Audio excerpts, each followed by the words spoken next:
What's up, everybody? Walking hard here, going to the end of reading in the USA. So, fun fact, I was never all about reading growing up. Big surprise, because I'm not that smart. Anyway, going in there now, I'm going to see what it's all about. How reading's going to be the death of us, apparently. Obviously, something more emerging is on tap for America's children. Okay, let's see. I wanted to talk to you a little bit today about some research I've been doing into the issue of reading and its effect, I think, on significant issues related to democracy and freedom. I'm going to tell you a little personal story. I'm going to ask you to do a little drawing in this session, and I'm going to share some drawings from some of my students that reflect their attitudes toward reading and learning in school. I encounter every day students who have trouble with reading on the college level. They tell me that they just can't get into knowing that these students are visual learners to the most part. If I drew them a picture to help them better understand that reading is a relationship. When we read, we build relationships with text. We bring our personalities, our characters, our background, our experience to that reading relationship. So I tried to draw this picture for them to help them see that as readers, they bring so much baggage with them, so much experience into this relationship with text, and that out of that relationship grows this response. But I didn't think that was actually going to work. What I discovered was that it was probably going to be best for me to ask my own students to draw a picture.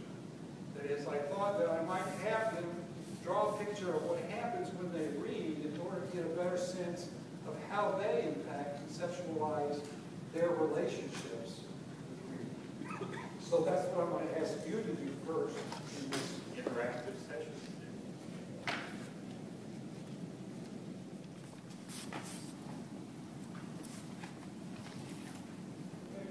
Of my students over my career. This has really become a major focus for my research in the field of English and literary studies.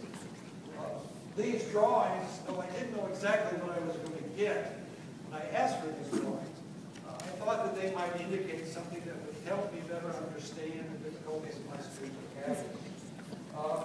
I'd like to share some of those drawings with you.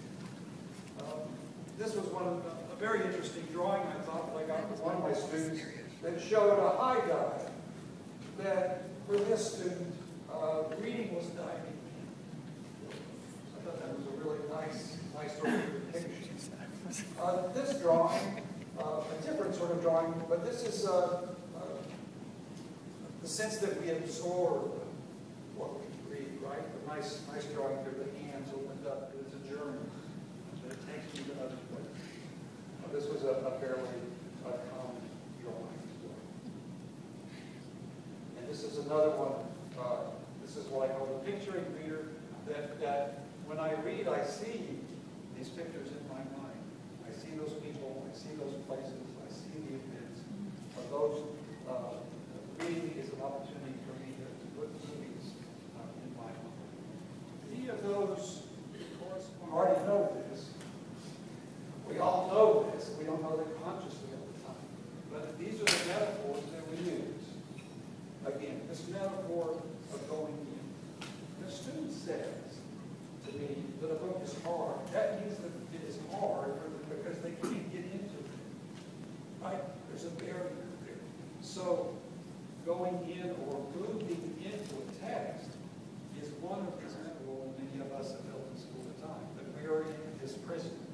This is a particular kind of prison that is built around that enables for constant survey, common standards.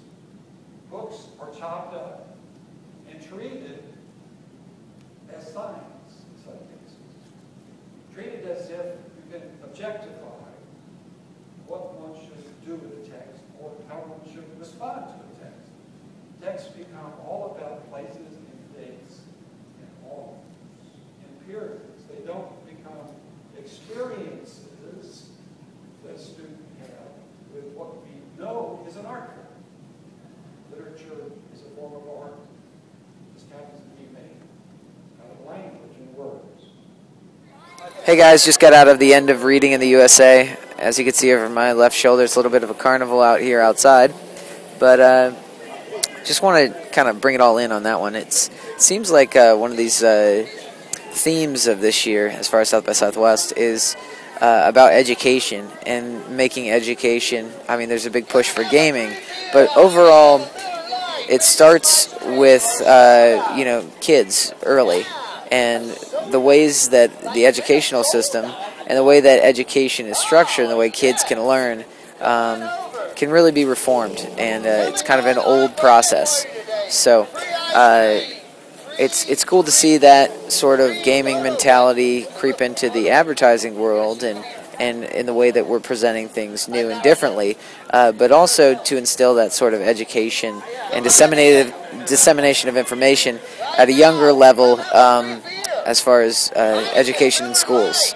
So back to the carnival here that is all around me. Crazy town. So very good.